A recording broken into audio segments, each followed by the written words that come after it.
Isa na naman magandang araw para matuto. Welcome back sa YouTube channel natin o sa Facebook.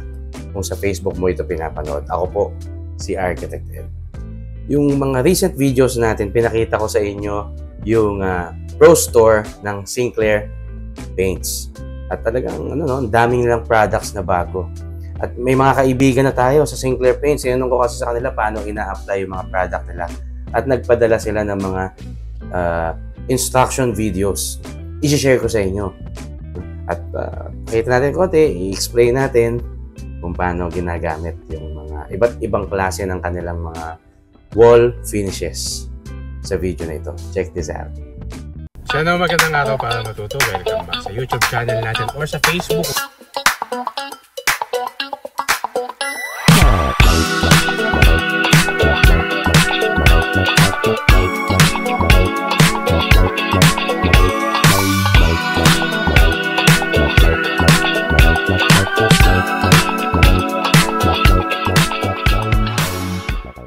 Dalawang product yung i-observe natin ngayon sa mga videos na ipapakita natin.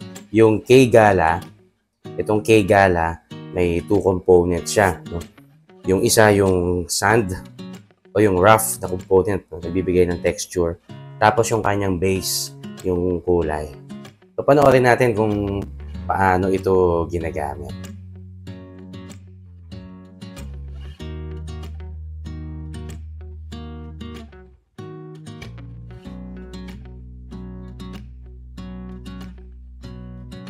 So, gaya rin ng mga typical pala na painting ng walls, meron din siyang primer. So, kailangan smooth yung surface tapos ipa-prime. Tapos, imimix itong dalawang component na ito, no? Ayan. Okay, so, it comes with two, component. Yung color o yung base, tapos yung parang sand. Trowel yung ginagamit na pang-apply, hindi brush. Yung trowel, siya, no? Ang alam natin dyan, yung rodela sa Tagalog, yung ginagamit ng mason. Pero dito, ginagamit siya ng pintor.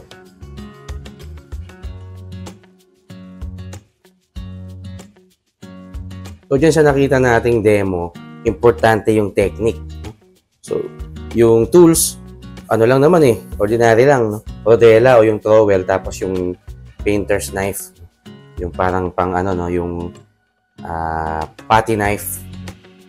So, ang mag-dictate ng magiging itsura niya, yung hagod, no, ng pintor. So, importante na mayroong technique yung gagamit. Okay, so punta naman tayo sa isa pang design, no? Yung pa rin, no, K-Gala. Bigyan naman natin tong isa.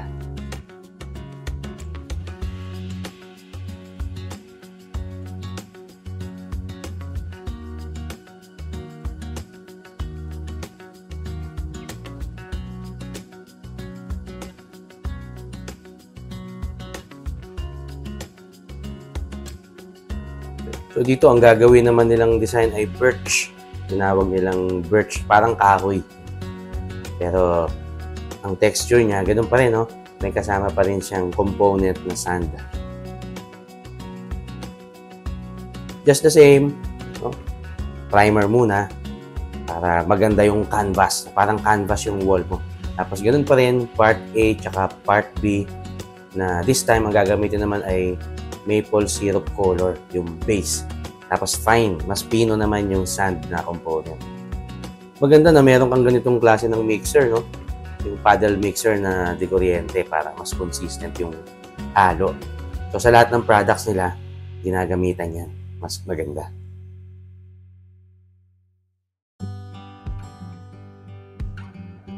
Just the same, trowel pa rin. O paleta pa rin yung pang-apply ng mixture dun sa wall. At importante rito yung yung again technique nung applicator o nung pintor mo. So gagamitan pa rin ng trowel, and this time meron naman siyang scrape. Meron pang scrape, no, yung pa rin, no, putty knife. So ikaw talaga magdidictate kung anong magiging itsura ng pattern, kasi yung product kaya niyang gawin kahit na anong klase ng texture.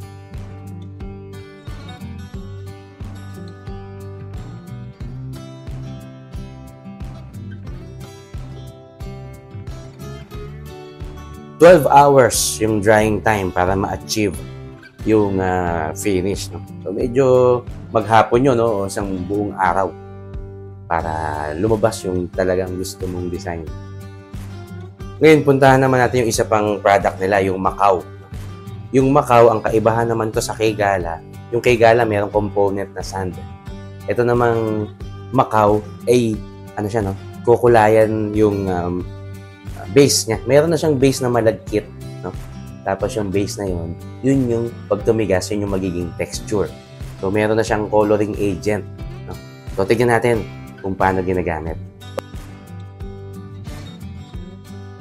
Dati yung ganitong texture, tawag nating anay finish. No? So, iba-iba yung ginagawang diskarte ng mga pintor para ma-achieve yung malagkit na paint na yan. Minsan, nilalagyan pa nila ng wood glue. Pero ito, yung product na mismo. So, yan yung mga materials na kailangan natin. No? Meron siyang effect paints na tinatawag.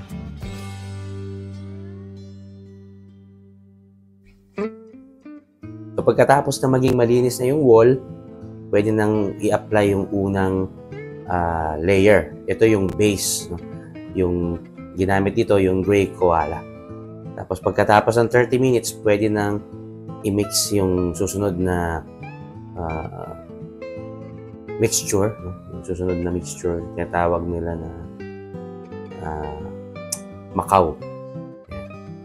So, gagamitan mo rin ng trowel.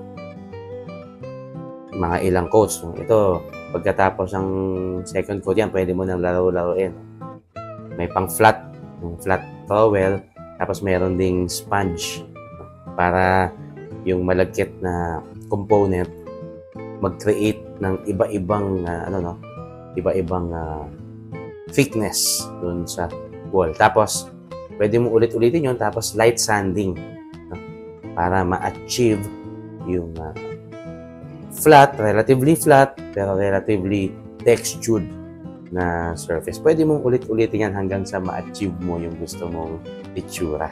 This time, ang ginawa nila ay grunge.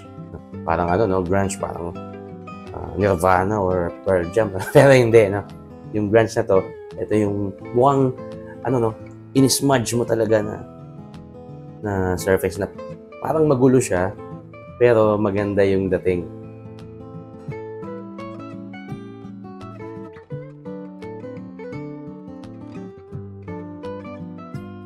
Yung mga ganitong texture, pag nailawan to, ang ganda.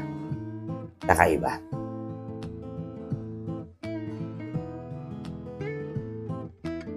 Isa pa, no? Gusto natin yung iba, gusto yung patina effect. Yung patina effect, ito yung natural na itsura ng, alam mo yun, yung decay, no? Or pinaghalo-halong mga elements na kapag nagsama-sama, parang nagpo-form siya ng isang organic na gulo. Parang gano'n. Pero ang ganda siya tignan. Ito yung tinatawag na patina effect. So, ito yung mga ginagamit. No? So, after na maging malinis yung surface, free from dirt, dust, and other contaminants, pwede mo nang i-prepare yung surface. So, diskarte pa rin to, no? Importante yung technique, no, ng iyong pintor. So, maganda yung kukunin mong pintor, medyo talagang artistic. Kasi yung kombinasyon niya ng kulay at yung hagod niya ang magdadala ng magandang effect. So just the same, gagamitan mo siya ng sponge para makakreate ka ng iba-ibang mga patterns, random patterns.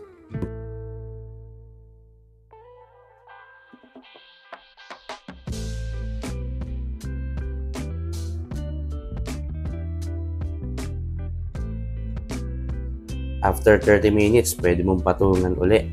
Tapos, gamitan mo uli siya ng trowel o yung rodela. Tapos, ganun uli. Sponge uli. Tapos, rodela uli.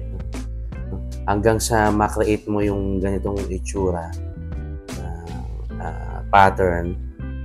Mayroong saddle kulay ng putik. Tapos, may pagka moss green. Hanggang sa makita mo na yung patina effect.